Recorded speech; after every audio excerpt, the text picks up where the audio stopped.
Hello दोस्तों, आपको हमारे YouTube चैनल में स्वागत है। आज हम सुनाने वाले हैं मुंशी प्रेमचंद जी की कहानी चोरी। हाय बचपन, तेरी याद नहीं भूलती। वह कच्चा टूटा घर, वह पुआल का बिछौना, वह नंगे बदन नंगे पांव, खेतों में घूमना, आम के पेड़ों पर चढ़ना, सारी बातें आंखों के सामने फिर रही हैं। चमड़दो जूते पहनकर उस वक्त कितनी खुशी होती थी, अब फ्लेक्स के बूटों से भी नहीं होती। गरम पनुए रस में जो मजा था, वह अब गुलाब के शरबत में भी नहीं। चबेने और कच्चे बेरोन में जो रस था, वह अब अंगूर और खीमोहन में भी नहीं मिलता। मैं अपने चचेरे भाई हलधर के साथ दूसरे गांव में एक मौलवी साहब के यहाँ पढ़ने जाया करता था। मेरी उम्र 8 साल थी। हलधर, वह अब स्वर्ग में निवास कर रहे हैं, मुझसे 2 साल जेठ थे। हम दोनों प्रातःकाल बासी रोटियां खा दोपहर के लिए मटर और जौ का चबेना लेकर चल देते थे। फिर तो सारा दिन अपना था। मौलवी साहब के यहाँ कोई हाजिरी का रजिस्टर तो था नहीं, और न गैर हाजिरी का जुर्माना ही देना पड़ता था। फिर डर किस बात का। कभी तो थाने के सामने खड़े सिपाहियों की कवायद देखते, कभी किसी भलू या बंदर नचाने वाले मदारी के पीछे पीछे घूमने में दिन काट देते, कभी रेलवे स्टेशन की ओर निकल जाते और गाड़ियों की बहार देखते। गाड़ियों के समय का जितना ज्ञान हमको था, उतना शायद टाइम टेबल को भी न था। रास्ते में शहर के एक महाजन ने एक बाग लगवाना शुरू किया था। वहां एक कुआं खुद रहा था। वह भी हमारे लिए एक दिलचस्प तमाशा था। बूढ़ा माली हमें अपनी झोपड़ी में बड़े प्रेम से बैठाता था। हम उससे झगड़ झगड़ कर उसका काम करते। कहीं बाल्टी लिए पौधों को सींच रहे हैं, कहीं खुरपी से क्यारियां गोड़ रहे हैं, कहीं कैंची से बेलों की पत्तियां छांट रहे हैं। उन कामों में कितना आनंद था। माली बाल प्रकृति का पंडित था। हमसे काम लेता, पर इस तरह मानो हमारे ऊपर कोई एहसान कर रहा है। जितना काम वह दिन भर में करता, हम घंटे भर में निपटा देते थे। अब वह माली नहीं है, लेकिन बाग हरा भरा है। उसके पास से होकर गुजरता हूँ तो जी चाहता है उन पेड़ों के गले मिलकर रोऊं और कहूं, प्यारे, तुम मुझे भूल गए लेकिन मैं तुम्हें नहीं भूला। मेरे हृदय में तुम्हारी याद अभी तक हरी है, उतनी ही हरी जितने तुम्हारे पत्तों। निस्वार्थ प्रेम के तुम जीते जागते स्वरूप हो। कभी कभी हम हफ्तों गैरहाजिर रहते, पर मौलवी साहब से ऐसा बहाना कर देते कि उनकी बड़ी हुई त्योरियां उतर जाती। उतनी कल्पना शक्ति आज होती तो ऐसा उपन्यास लिख मारता कि लोग चकित रह जाते। अब तो ये हाल है कि बहुत सिर खपाने के बाद कोई कहानी सूझती है। खैर, हमारे मौलवी साहब दर्जी थे। मौलवीगिरी केवल शौक से करते थे। हम दोनों भाई अपने गांव के कुर्मी कुम्हारों से उनकी खूब बढ़ाई करते थे। यूं कहिए कि हम मौलवी साहब के सफरी एजेंट थे। हमारे उद्योग से जब मौलवी साहब को कुछ काम मिल जाता तो हम फूले न समाते। जिस दिन कोई अच्छा बहाना न सूझता, मौलवी साहब के लिए कोई न कोई सौगात ले जाते। कभी सेर आधा सेर फलियां तोड़ ली, तो कभी 10-5 ऊख, कभी जौ या गेहूं की हरी हरी बालें ले ली। उन सौगातों को देखते ही मौलवी साहब का क्रोध शांत हो जाता। जब इन चीजों की फसल न होती, तो हम सजा से बचने का कोई और ही उपाय सोचते। मौलवी साहब को चिड़ियों का शौक था। मकतब में शाम, बुलबुल, दहियल और चंडूलों के पिंजरे लटकते रहते थे। हमें सबक याद हो या ना हो, पर चिड़ियों को याद हो जाते थे। हमारे साथ ही वे पढ़ा करती थीं। इन चिड़ियों के लिए बेसन पीसने में हम लोग खूब उत्साह दिखाते थे। मौलवी साहब सब लड़कों को पतंगे पकड़ लाने की ताकीद करते रहते थे। इन चिड़ियों को पतंगों से विशेष रुचि थी। कभी कभी हमारी बला पतंगों ही के सिर चली जाती थी। उनका बलिदान करके हम मौलवी साहब के रौद्र रूप को प्रसन्न कर लिया करते थे। एक दिन सवेरे हम दोनों भाई तालाब में मुंह धोने गए। हलधर ने कोई सफेद सी चीज मुट्ठी में लेकर दिखाई। मैंने लपक कर मुट्ठी खोली तो उसमें 1 रुपया था। विस्मित होकर पूछा, ये रुपया तुम्हें कहाँ मिला? हलधर अम्मा ने ताक पर रखा था, चारपाई खड़ी करके निकाल लाया। घर में कोई संदूक या अलमारी तो थी नहीं। रुपये पैसे एक ऊंचे ताक पर रख दिए जाते थे। एक दिन पहले चचा जी ने सन बेचा था। उसी के रुपये जमींदार को देने के लिए रखे हुए थे। हलधर को न जाने क्यों कर पता लग गया। जब घर के सब लोग काम धंधों में लग गए, तो अपनी चारपाई खड़ी की और उस पर चढ़कर 1 रुपया निकाल लिया। उस वक्त तक हमने कभी रुपया छुआ तक न था। वह रुपया देखकर आनंद और भय की जो तरंगें दिल में उठी थी, वे अभी तक याद हैं। हमारे लिए रुपया एक अलभ्य वस्तु थी। मौलवी साहब को हमारे यहाँ से सिर्फ 12 आने मिला करते थे। महीने के अंत में चचा जी खुद जाकर पैसे दे आते थे। भला कौन हमारे गर्व का अनुमान कर सकता है। लेकिन मार का भय आनंद में विघ्न डाल रहा था। रुपये अनगिनती तो थे नहीं। चोरी खुल जाना मानी हुई बात थी। चचा जी के क्रोध का भी, मुझे तो नहीं, हलधर को प्रत्यक्ष अनुभव हो चुका था। यूं उनसे ज्यादा सीधा साधा आदमी दुनिया में न था। चचा ने उनकी रक्षा का भार सिर पर न रख लिया होता, तो कोई बनिया उन्हें बाजार में बेच सकता था। पर जब क्रोध आ जाता, तो फिर उन्हें कुछ न सूझता। और तो और, चची भी उनके क्रोध का सामना करते डरती थीं। हम दोनों ने कई मिनट तक इन्हीं बातों पर विचार किया, और आखिर यही निश्चय हुआ कि आई हुई लक्ष्मी को न जाने देना चाहिए। एक तो हमारे ऊपर संदेह होगा ही नहीं, अगर हुआ भी तो हम साफ इनकार कर जाएंगे। कहेंगे, हम रुपया लेकर क्या करते। थोड़ा सोच विचार करते तो यह निश्चय पलट जाता और वह विभत्स लीला न होती जो आगे चलकर हुई, पर उस समय हम में शांति से विचार करने की क्षमता ही न थी। मुंह हाथ धोकर हम दोनों घर आए और डरते डरते अंदर कदम रखा। अगर कहीं इस वक्त तलाशी की नौबत आई तो फिर भगवान ही मालिक हैं। लेकिन सब लोग अपना अपना काम कर रहे थे। कोई हमसे न बोला। हमने नाश्ता भी न किया, चबेना भी न लिया, किताब बगल में दबाई और मदरसे का रास्ता लिया। बरसात के दिन थे, आकाश पर बादल छाए हुए थे। हम दोनों खुश खुश मकतब चले जा रहे थे। आज काउंसिल की मिनिस्ट्री पाकर भी शायद उतना आनंद न होता। हजारों मंसूबे बांधते थे, हजारों हवाई किले बनाते थे। यह अवसर बड़े भाग्य से मिला था। जीवन में फिर शायद ही वह अवसर मिले। इसलिए रुपये को इस तरह खर्च करना चाहते थे कि ज्यादा से ज्यादा दिनों तक चल सके। यद्यपि उन दिनों 5 आने सेर बहुत अच्छी मिठाई मिलती थी और शायद आधा सेर मिठाई में हम दोनों अफवा जाते। लेकिन ये ख्याल हुआ कि मिठाई खाएंगे तो रुपया आज ही गायब हो जाएगा। कोई सस्ती चीज खानी चाहिए जिसमें मजा भी आए, पेट भी भरे और पैसे भी कम खर्च हों। आखिर अमरूदों पर हमारी नजर गई। हम दोनों राजी हो गए। 2 पैसे के अमरूद लिए। सस्ता समय था, बड़े बड़े 12 अमरूद मिले। हम दोनों के कुर्तों के दामन भर गए। जब हलधर ने खटकिन के हाथ में रुपया रखा तो उसने संदेह से देखकर पूछा, रुपया कहाँ पाया लाला? चुरा तो नहीं लाए? जवाब हमारे पास तैयार था। ज्यादा नहीं तो 2-3 किताबें पढ़ ही चुके थे। विद्या का कुछ कुछ असर हो चला था। मैंने झट से कहा, मौलवी साहब की फीस देनी है।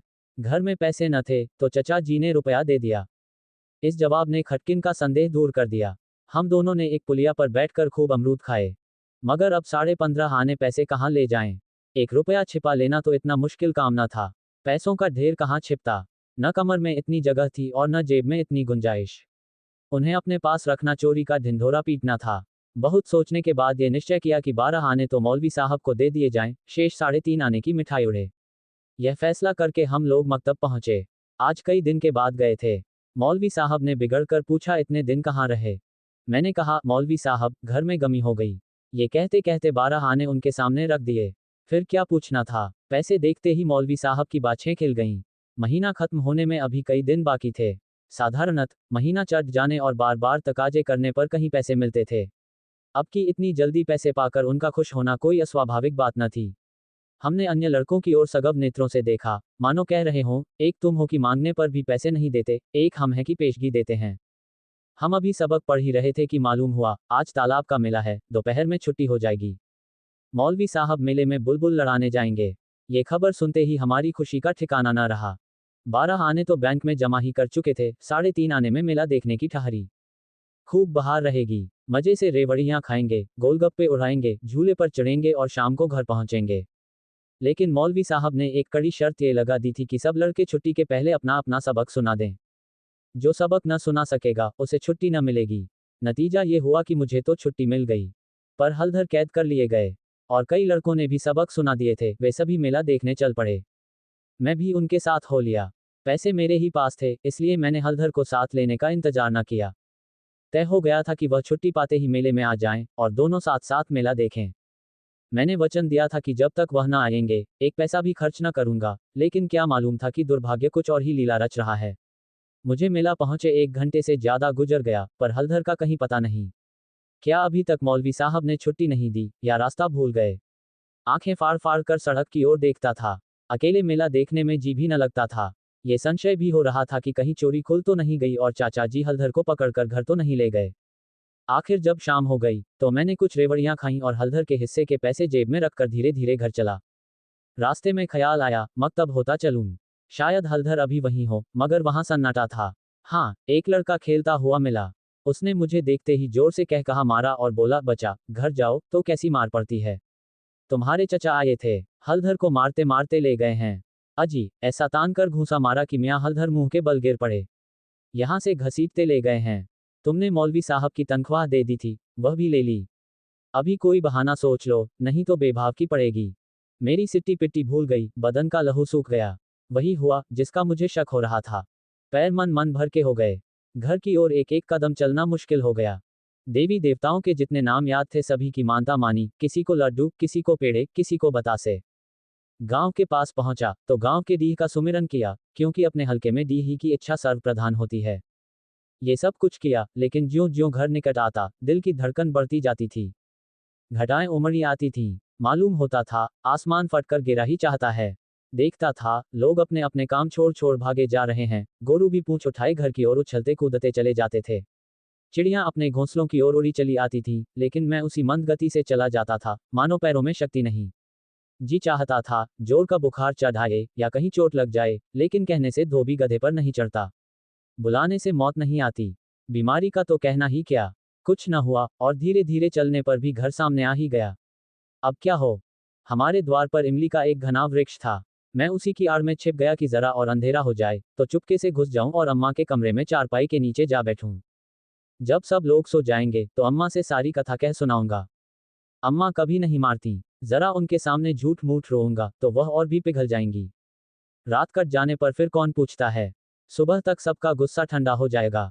अगर ये मंसूबे पूरे हो जाते, तो इसमें संदेह नहीं कि मैं बेदाग बच जाता। लेकिन वहां तो विधाता को कुछ और मंजूर था। मुझे एक लड़के ने देख लिया, और मेरे नाम की रट लगाते हुए सीधे मेरे घर में भागा। अब मेरे लिए कोई आशा न रही। लाचार घर में दाखिल हुआ, तो सहसा मुंह से एक चीख निकल गई, जैसे मार खाया हुआ कुत्ता किसी को अपनी ओर आता देखकर भय से चिल्लाने लगता है। बरोठे में पिताजी बैठे थे। पिताजी का स्वास्थ्य इन दिनों कुछ खराब हो गया था। छुट्टी लेकर घर आए हुए थे। ये तो नहीं कह सकता कि उन्हें शिकायत क्या थी, पर वह मूंग की दाल खाते थे और संध्या समय शीशे की गिलास में एक बोतल में से कुछ उनड़ेल उनड़ेल कर पीते थे। शायद ये किसी तजुर्बेकार हकीम की बताई हुई दवा थी। दवाएं सब बासने वाली और कड़वी होती हैं। ये दवा भी बुरी ही थी, पर पिताजी न जाने क्यों इस दवा को खूब मजा ले लेकर पीते थे। हम जो दवा पीते हैं, तो आंखें बंद करके एक ही घूंट में गटक जाते हैं, पर शायद इस दवा का असर धीरे धीरे पीने में ही होता हो। पिताजी के पास गांव के 2-3 और कभी कभी 4-5 और रोगी भी जमा हो जाते और घंटों दवा पीते रहते थे। मुश्किल से खाना खाने उठते थे। इस समय भी वह दवा पी रहे थे। रोगियों की मंडली जमा थी। मुझे देखते ही पिताजी ने लाल लाल आंखें करके पूछा, कहाँ थे अब तक? मैंने दबी जबान से कहा, कहीं तो नहीं। अब चोरी की आदत सीख रहा है। बोल, तूने रुपया चुराया कि नहीं? मेरी जबान बंद हो गई। सामने नंगी तलवार नाच रही थी। शब्द भी निकालते हुए डरता था। पिताजी ने जोर से डॉट कर पूछा, बोलता क्यों नहीं? तूने रुपया चुराया कि नहीं? मैंने जान पर खेल कर कहा, मैंने कहा। मुंह से पूरी बात भी न निकलने पाई थी कि पिताजी विकराल रूप धारण किए, दांत पीसते झपट कर उठे और हाथ उठाए मेरी ओर चले। मैं जोर से चिल्लाकर रोने लगा। ऐसा चिल्लाया कि पिताजी भी सहम गए। उनका हाथ उठा ही रह गया। शायद समझे कि जब अभी से इसका ये हाल है, तब तमाचा पड़ जाने पर कहीं इसकी जान ही न निकल जाए। मैंने जो देखा कि मेरी हिकमत काम कर गई, तो और भी गला फाड़ फाड़ कर रोने लगा। इतने में मंडली के 2-3 आदमियों ने पिताजी को पकड़ लिया और मेरी ओर इशारा किया कि भाग जा। बच्चे ऐसे मौके पर और भी मचल जाते हैं और व्यर्थ मार खा जाते हैं। मैंने बुद्धिमानी से काम लिया, लेकिन अंदर का दृश्य इससे कहीं भयंकर था। मेरा तो खून सर्द हो गया। हलधर के दोनों हाथ एक खंभे से बंधो थे, सारी देह धूल धूसरित हो रही थी, और वह अभी तक सिसक रहे थे। शायद वह आंगन भर में लोटे थे। ऐसा मालूम हुआ कि सारा आंगन उनके आंसुओं से भर गया है। चची हलधर को डॉट रही थी और अम्मा बैठी मसाला पीस रही थी। सबसे पहले मुझ पर चची की निगाह पड़ी। बोली, लो, वह भी आ गया। क्यों रे, रुपया तूने चुराया था कि इसने? मैंने निश्चिंत होकर कहा, हलधर ने। अम्मा बोली, अगर उसी ने चुराया था, तो तूने घर आकर किसी से कहा क्यों नहीं? अब झूठ बोले बगैर बचना मुश्किल था। मैं तो समझता हूं कि जब आदमी को जान का खतरा हो, तो झूठ बोलना क्षम्य है। हलधर मार खाने के आदी थे। 2-4 घूंसे और पड़ने से उनका कुछ न बिगड़ सकता था। मैंने मार कभी न खाई थी। मेरा तो 2 ही 4 घूंसों में काम तमाम हो जाता। फिर हलधर ने भी तो अपने को बचाने के लिए मुझे फंसाने की चेष्टा की थी। नहीं तो चची मुझसे ये क्यों पूछती, रुपया तूने चुराया या हलधर ने? किसी भी सिद्धांत से मेरा झूठ बोलना इस समय स्तुत्य नहीं, तो क्षम्य जरूर था। मैंने छूटते ही कहा, हलधर कहते थे किसी से बताया तो मार ही डालूंगा। अम्मा, देखा, वही बात निकली ना। मैं तो कहती थी कि बच्चा की ऐसी आदत नहीं। पैसा तो वह हाथ से छूता ही नहीं, लेकिन सब लोग मुझी को उल्लू बनाने लगे। मैंने तुमसे कब कहा था कि बताओगे तो मारूंगा? मैं वहीं तालाब के किनारे तो। अम्मा, बिल्कुल झूठ है। चची, झूठ नहीं, सच है। झूठा तो तू है, और तो सारा संसार सच्चा है। तेरा नाम निकल गया है ना। तेरा बाप नौकरी करता, बाहर से रुपए कमा लाता, 4 जने उसे भला आदमी कहते, तो तू भी सच्चा होता। अब तो तू ही झूठा है। जिसके भाग में मिठाई लिखी थी, उसने मिठाई खाई। तेरे भाग में तो लात खाना ही लिखा था। ये कहते हुए चची ने हलधर को खोल दिया और हाथ पकड़कर भीतर ले गईं। मेरे विषय में स्नेहपूर्ण आलोचना करके अम्मा ने पांसा पलट दिया था, नहीं तो अभी बेचारे पर न जाने कितनी मार पड़ती। मैंने अम्मा के पास बैठकर अपनी निर्दोषिता का राग खूब अलापा। मेरी सरल हृदया माता मुझे सत्य का अवतार समझती थी। उन्हें पूरा विश्वास हो गया कि सारा अपराध हलधर का है। एक क्षण बाद मैं गुड़ चबेना लिए कोठरी से बाहर निकला। हलधर भी उसी वक्त चिवड़ा खाते हुए बाहर निकले। हम दोनों साथ साथ बाहर आए और अपनी अपनी बीती सुनाने लगे। मेरी कथा सुखमय थी, हलधर की दुख, खमय, पर अंत दोनों का एक था, गुड़ और चबेना।